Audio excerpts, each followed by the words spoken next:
Hello అందరికీ, this is Thiru. Welcome to lucky cooking and vlogs. సమ్మర్లో raw mangoes వస్తాయి కదా, వాటితో చక్కగా ఇలా మామిడికాయ పులిహోర చేసుకుంటే టేస్ట్ చాలా బాగుంటుంది. జెప్టోలో అయితే 2 మ్యాంగోస్ అయితే బుక్ చేశారు మ్యాంగో పులిహోర చేయమని మా వారు. ముందైతే కుక్కర్ తీసుకుని అందులో 2 కప్పుల బియ్యం అయితే యాడ్ చేసుకున్నాను. వాటర్తో క్లీన్ చేసుకుని 2 కప్పులకి 4 కప్పులు వాటర్ యాడ్ చేసుకుని ఉడికించుకున్నాను. కప్పుకి 2 కప్పులు వాటర్ అయితే నాకు సరిపోయింది. మీ రైస్ని బట్టి మీరు వాటర్ యాడ్ చేసుకోండి. ఇక్కడ మ్యాంగోస్ని కూడా పీల్ తీసేసి ఇలా తురుముకున్నాను. నా దగ్గర క్యారెట్ కూడా ఉంది, క్యారెట్ కూడా తురుముకున్నాను. రైస్ ఉడికించుకుని ఇలా అయితే చల్లారి పెట్టుకుంటున్నాను.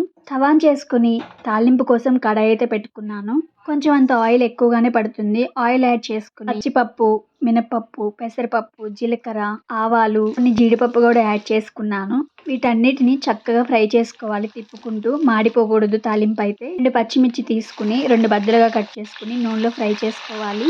వీటితో పాటు 2 ఎండుమిర్చి కూడా యాడ్ చేశాను ఇలా తుంచుకుని. ఇవన్నీ కొంచెం ఫ్రై అయిన తర్వాత కరివేపాకు శుభ్రంగా క్లీన్ చేసుకుని యాడ్ చేసుకున్నాను. తాలింపు అయితే మాడకూడదు.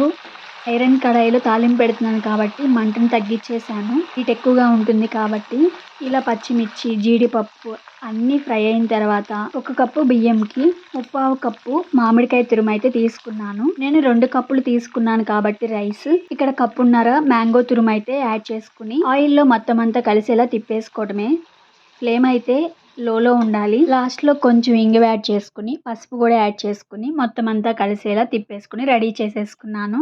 2 మామిడికాయల్లో ఒకటైతే కొంచెం ముగ్గింది, అయినా కూడా చాలా పుల్లగా ఉంది. నేను తీసుకున్న మామిడికాయలు అయితే చాలా పులుపుగా ఉన్నాయి. రైస్ కి అయితే మీరు తీసుకునే మామిడికాయ పులుపుని బట్టి యాడ్ చేసుకోండి. పులిహోర అంటే మెయిన్ గా వేరుశనగ పప్పులే కదా, నేను అవి ముందే ఇంట్లో ఫ్రై చేసుకుని పెట్టేసుకుంటాను, అందుకే తాలింపులో యాడ్ చేయలేదు. రైస్ కూడా పూర్తిగా చల్లారిన తర్వాత ఒకసారి ఇదంతా కలుపుకొని సాల్ట్ యాడ్ చేసుకుని తురుముకున్న క్యారెట్ యాడ్ చేసుకుని వేయించుకున్న పల్లీలు కూడా యాడ్ చేసుకున్నాను. ఇలా యాడ్ చేసుకుంటే తినేటప్పుడు క్రిస్పీగా ఉంటాయి. తాలింపు అంతా రెడీగా ఉంది కదా, ఆ తాలింపు కూడా యాడ్ చేసుకున్నాను. నాకైతే కొంచెం మిగిలింది, పులుపు చాలా ఎక్కువగా ఉంది కదా, అందుకే నేను తీసుకున్న రైస్ క్వాంటిటీకి సరిపడా తాలింపు యాడ్ చేసి ఇలా అయితే చేత్తో కలిపేసుకుంటున్నాను.